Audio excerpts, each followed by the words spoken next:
Book 7. Book 7 is when his intellectual journey comes to completion. And it happens through this unrelenting search for truth that he finds accompanied in his reading of the Platonic philosophy of his day, which, as I said, is Neoplatonism. But it leads him beyond the errors that he had had so far. He begins, first of all, by realizing what it is to think about God. God is not some person somewhere. God is not localizable. God is not spread out in space, he says there in the first part of Book 7. God is unchanging, uncorrupted, not located anywhere. Helicopter. Not anything. God is simply everywhere, but not localizable in any place. He said he was forced to imagine something physical, occupying space, diffused in the world or outside of the world. But simply this is not God, and it is the Platonic books that help him to see this. God is at the heart of everything. God is the creator. So God is what gives being to everything. God is not in more in big things than in small things, more in empty space than in full space. God is simply there at the very being of everything, and also in every action. In the same way, he returns to his thought about evil, and again, definitively shows, he was definitively led to the conclusion that God has nothing to do with evil. Evil is simply a not godness, and even a non-being. Evil is nothing active in and of itself. Evil is simply the taking away of the good. Therefore, God has every power over evil. And if we find God, then we find a refuge away from evil. And thus, when we fail, when we do not choose the good, this is not due to some evil impulse within us. It is due to an imperfect impulse within us. It is due to the using of the good in the wrong way. The sin is in the choice for something not God as if it were God. And therefore, we have all of the possibility of doing good because there's no reason we should choose anything other than God. It is only a deficiency in our willing and our knowing that causes us to think that we would be happy doing something against God, because doing something against God is doing something against ourselves. Therefore, God is not the source of evil, and therefore God can heal this problem within ourselves. In section 9, he finds that philosophy shows the error of astrology. Philosophy shows the error of all faults of truth. And when you move on to section 12, 13, 14, which is Roman numeral 8, 9, Roman numeral 8 and 9, and 10, he says that the Platonists allowed him to see the breadth of the universe, allowed him a clear philosophical idea of God, allowed him to make sense of evil. But they did not, he says in section 14, well, section 13 and 14, they did not resolve the problem of suffering. They did not resolve the problem of our own fleshly existence and the goodness that we find there. It could lead him to think about the Word of God, the Logos of God, the God who gives meaning to everything, but not the Word become flesh. not God intimately involved in our actions. Or as we would say it, a philosophical God, but not a personal God. A philosophical God, but not an incarnate God. And certainly not a God who took up his cross and suffered for us. Philosophy was essential to him, leading him to banish all of these cobwebs of error, but it did not show him the true meaning of life. So he turns in section 16 to looking within himself. He says, to quote him, "I entered, and with my soul's eye, such as it was, so above that same eye of my soul, the immutable light higher than the mind." He finds where to find God within him. God and the truth are ultimately one and the same, or rather, all truth leads you to the highest truth, which is God. And thus, being itself is the threshold of the presence of God. The world itself is completely good when looked at from the perspective of God. Evil only corrupts. Or as he says, for you, but for God, evil does not exist at all. All things are good. So he's coming back to the question of evil to close out the book. If anything was deprived of all good, it simply would not exist. Thus, to cling to God is to have nothing to fear, because God is every good. There's no risk, you might say, in clinging to God. Now he had an intellectual grasp of God. He knew that these other ways were simply not the way. Some scholars call this his intellectual conversion. He's open to the truth of the scriptures. He's open to the truth of God because of the power of philosophy. But he still hasn't had this conversion of the will, conversion of desire. He realizes that God, the idea of God, has been with him all along. It's what has been causing him to be critical of all lesser forms of truth. And he recognizes that this has been pushing him to find God. But still, something is keeping him back. He says, to close out Book 7, "It is another thing to hold on to the way that leads there, defended by the protection of the heavenly empire. There no deserters from the heavenly army lie waiting to attack, for this way they hate like a torture." So it's one way to cling to the way, the way of truth. It's another thing to give yourself over to it. Book 8 sees Augustine struggling with his will. He's trying to give himself to what he knows to be true, but he can't do it yet. He says, "My desire was not to be more certain of you," because now he's certain, "but to be more stable in you." He finds within himself two wills. One that is beginning to accept the way of God, beginning to find a distaste to the clinging to life, but the other will that wants to hold on for security. And it's here in section 7 that we see him continually struggling with that problematic that I mentioned before. He thinks that becoming Christian will diminish his life, that he needs to make the most of things before he gets serious. And this is simply wrong, but he has not realized it yet. Because the pleasures we have are immediate.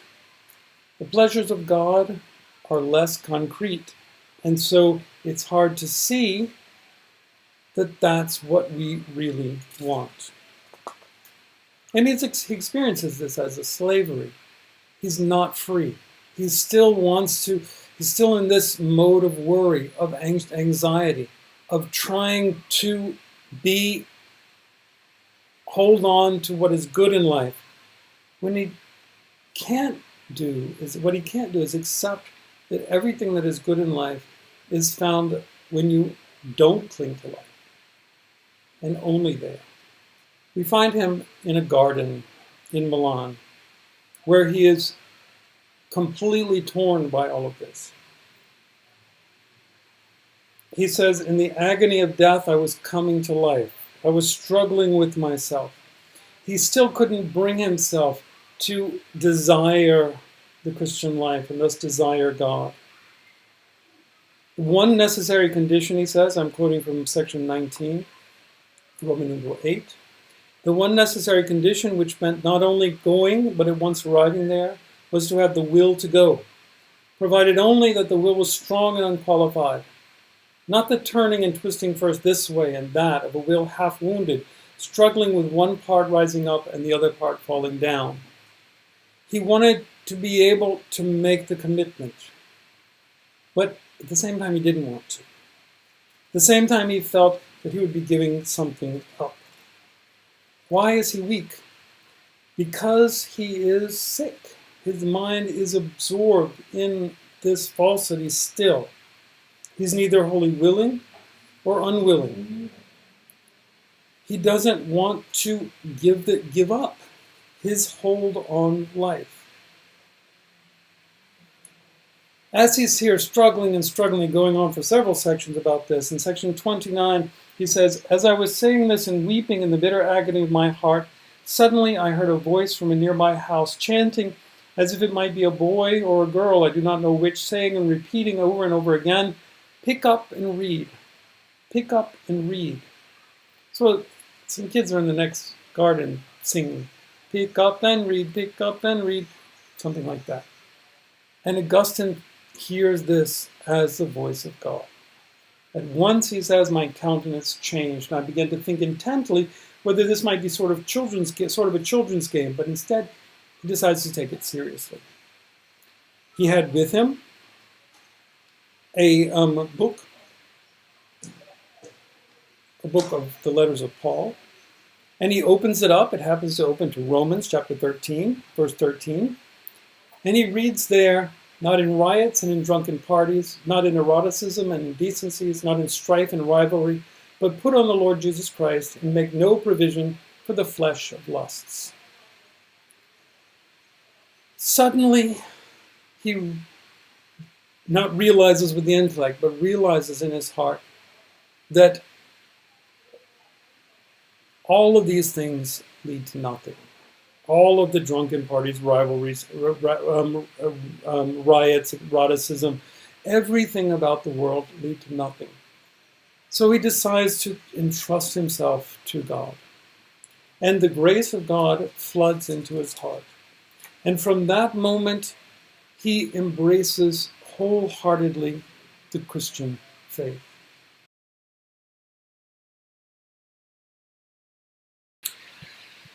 Book 9 begins after Augustine's conversion and reflects on this new reality.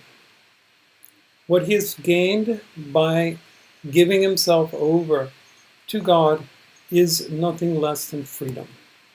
Augustine has an idea of freedom that is standard for the Christian outlook. Freedom is not merely the ability to do one thing or the other. That's a flexibility of choice. Freedom, really in the full sense, is the ability to be happy, to do things that will ensure your own happiness. So if you are, for example, arrested and given the choice between being hanged or being shot by a firing squad, you have freedom, but you're not truly free. If your only choice is how to die, you're not truly free. And for Augustine, this is the state of sin. In the state of sin, we choose between many things, but none of those things brings us happiness. None of those things brings us joy and satisfaction. We are not free. Only when we give ourselves over to God can we act in such a way that we will grow in peace, grow in happiness, and grow in the real pleasure of life. And so here he experiences that true freedom. He says, "Thereby I submitted my neck to your easy yoke and my shoulders to your light burden." He's quoting, of course, from the Gospels. My yoke is easy, my burden light. And he's showing that it's not really a yoke. You're not submitting yourself to Christ and thus bearing a burden. You are giving yourself to Christ, and in the Spirit that he fills you with, suddenly free for the first time. Suddenly able to act like a real person for the first time. What he feared, he says, what he feared to lose was now a delight to dismiss. He no longer needs to have that drink in the evening. He no longer needs to have that person there. He can enjoy anything about life. You, he says, turn them out, these other desires, and enter to take their place, pleasanter than any pleasure, but not to flesh and blood, brighter than all light, yet more inward than any secret recess. He suddenly is free of all of those concerns. And now he sees that the only way to live life is to live life by giving himself completely over to pursuing this following of Christ. He doesn't desire any of these social markers anymore. His job, the marriage that he was going to have, all of those things, he's willing to just set them aside because they don't bring him joy. He is taken by God, but yet again, not limited, but opened up. He says, "You pierced my heart with the arrow of your love." He begins to desire correctly. And thus, he begins to truly, intellectually, and with his will, probe the mystery of God. The scriptures become for him no longer a puzzle to be worked out, but a source of comfort. He studies them, he reflects on them. He begins to write about the Christian life, write about the Christian interpretation of the scriptures. And he finds that God is with him. Because, again, he was looking for God all outside of himself, but to find God is simply to look within. To find that constant spot within his chaos at the heart of himself.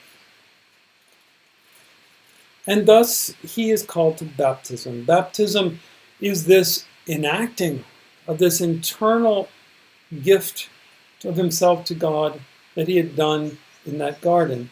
But it has to be manifested in the actual waters of baptism. And so he's led to baptism. He's freed from his job, and he's able to dedicate himself to following Christ. In section 17, he tells a story that is often repeated as a classic example of Christian mystical vision. He goes with his mother, Monica. Monica's on her way back to North Africa to go home to Tagaste. And so he goes down from Milan with her to Rome, and from Rome to the port of Rome, Ostia. It's the town of Ostia, which was at the port of Rome on the mouth of the Tiber. And they're waiting for the ship that would take her back to North Africa. And while they're waiting, Augustine and his mother engage in a conversation. And they're so intent on their conversation. It's a philosophical, theological conversation that is also a meditation. And so they begin to engage in this. And through this, he is able to experience with her the taste of God. I'll just read it to you. It's from section 24, or Roman numeral 10, section 24. The conversation led us towards the conclusion that the pleasure of the bodily senses, however delightful in the radiant light of this physical world, is seen by comparison with the life of eternity to be not even worth considering. Our minds were lifted up by an ardent affection towards eternal being itself. So the desire, as they're talking, the desire for the eternal grows within them. Step by step, we climbed beyond all corporeal objects into heaven itself, where sun and moon and stars shed light on the earth. We ascended even further by internal reflection and dialogue and wonder at your works, and we entered into our own minds. So they're moving up, but really up is within. They're becoming more and more one with themselves. This movement towards God centers them. We moved up beyond them so as to attain to the region of inexhaustible abundance, where you feed Israel eternally with truth or food. So within themselves, they find this opening onto eternity. There is life. Their life is wisdom, by which all creatures come into being, both things which were and which will be. But wisdom itself is not brought into being, but as it was and always will be. Furthermore, in this wisdom, there is no past and future, but only being, since it is eternal. For to exist in the past or in the future is no property of the eternal. And while we talked and panted after it, we touched it in some small degree by a moment of total concentration of the heart. So they come to this moment and in a way step outside of time together.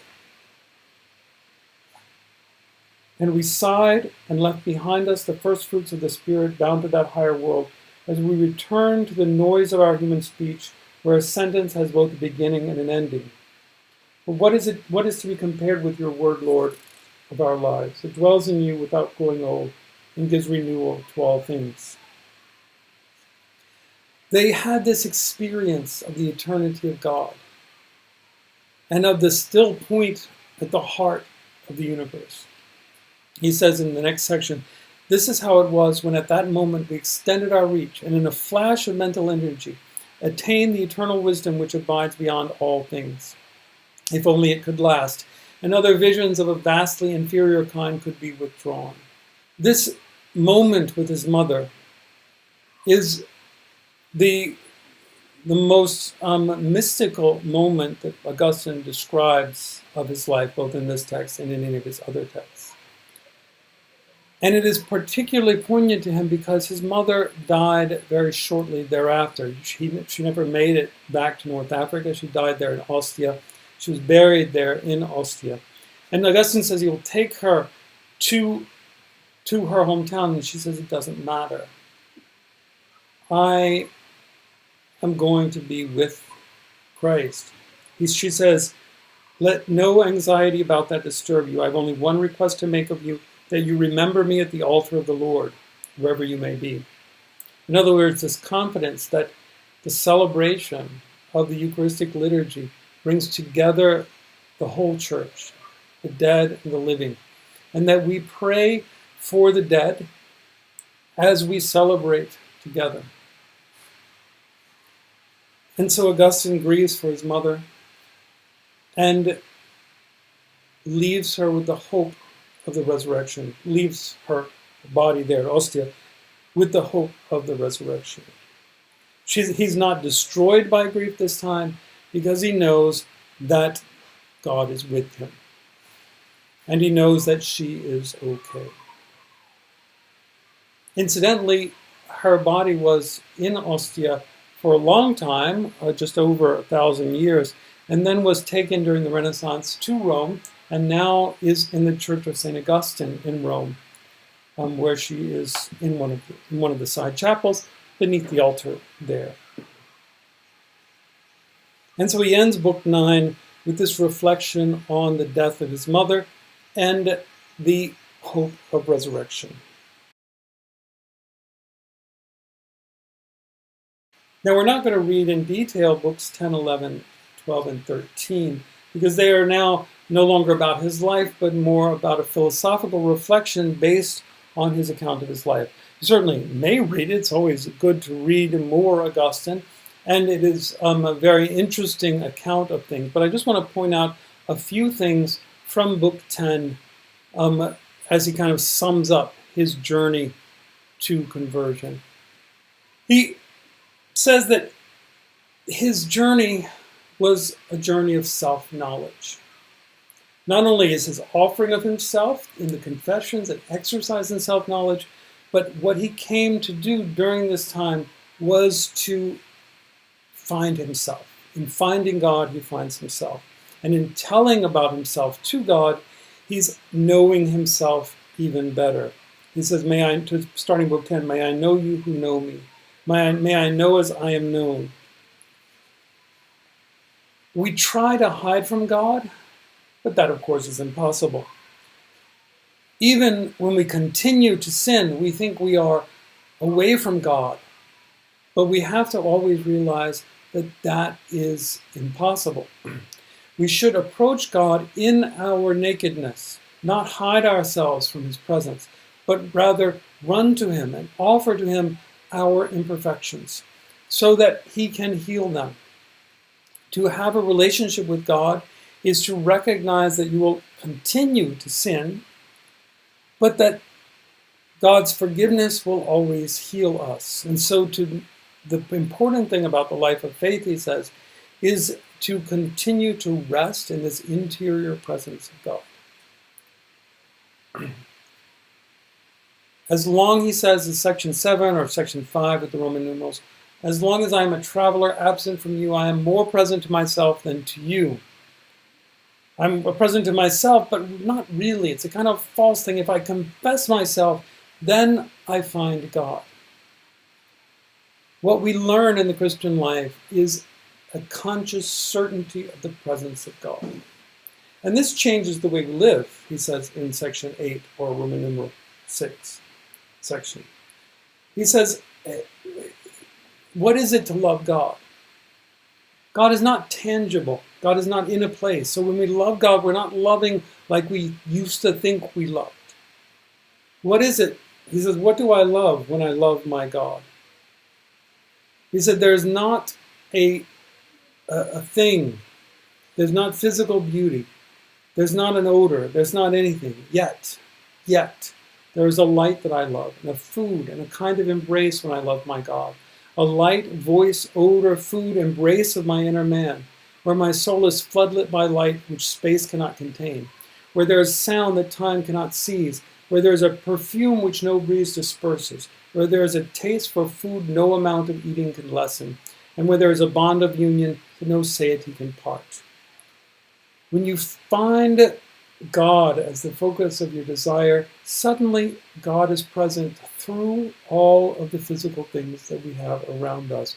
We develop what other thinkers call spiritual senses, a taste, of light, a voice, an odor, a being with God in and through everything. And we find God always with us at the heart of ourselves. Through my soul, he says, I ascend to God, because he is higher than everything, but more inward than everything. God is at the heart of everything.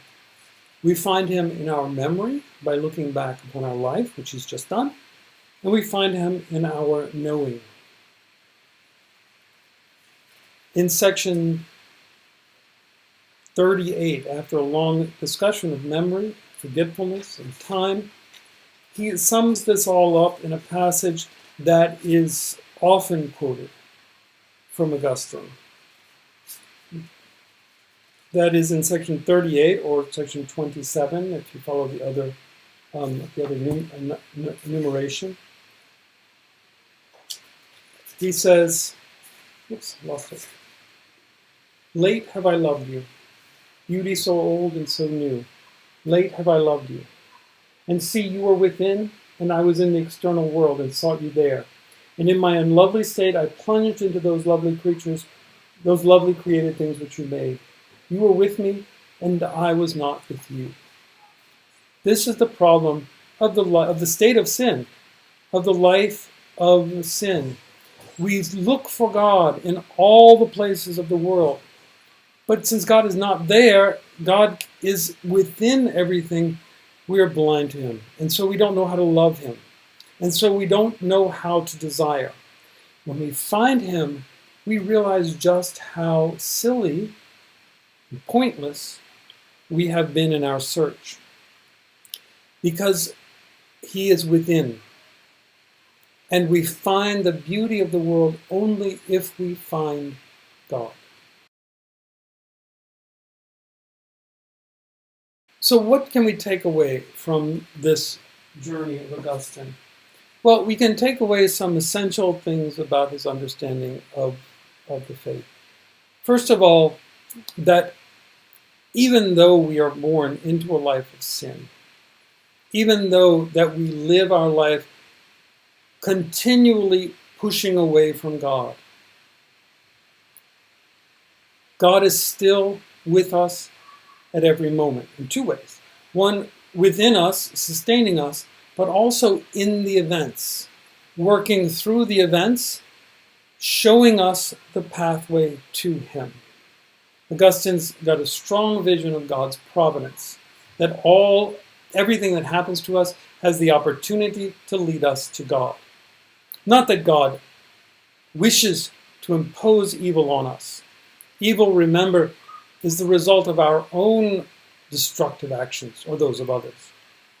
God doesn't actively send us evil, but he uses the difficulties and evils that afflict us to draw us to him, because it shows to us that life is transient, that life can't be counted on, that the kind of comfort and stability and pleasure that we want cannot be borne by this contingent mortal life.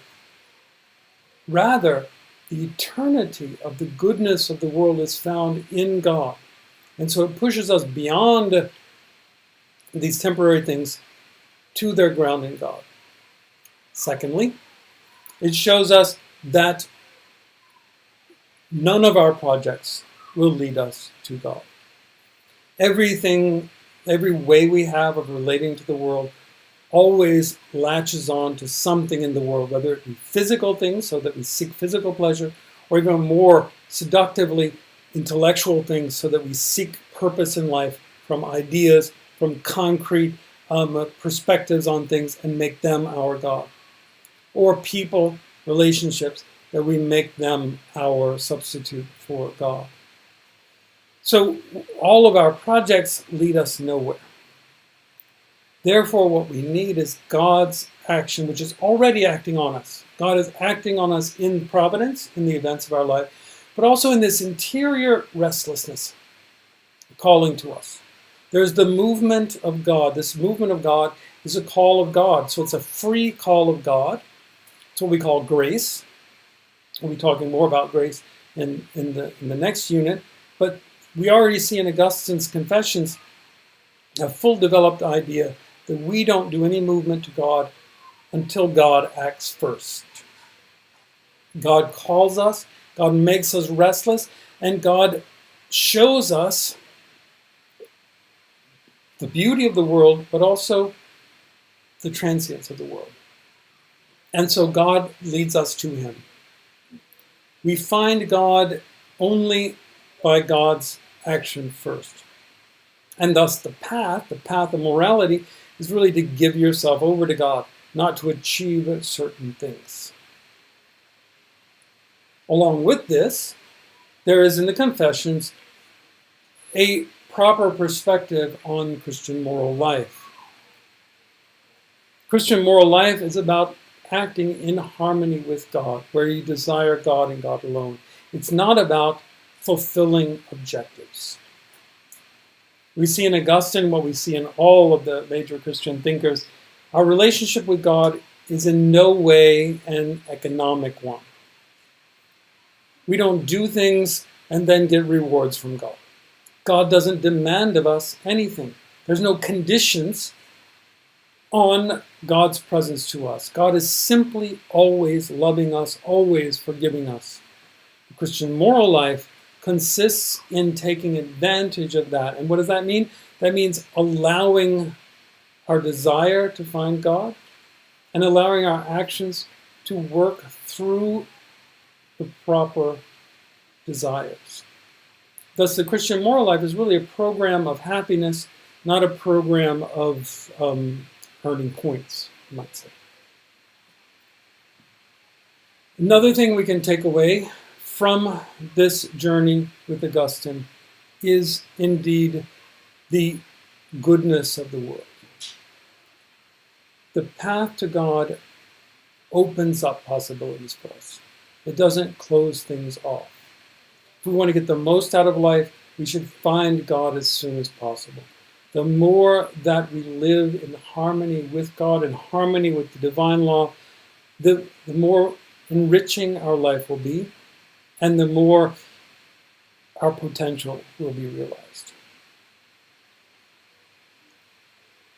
We'll be looking much more at Augustine in regard to grace when we consider his debate with Pelagius in the next unit.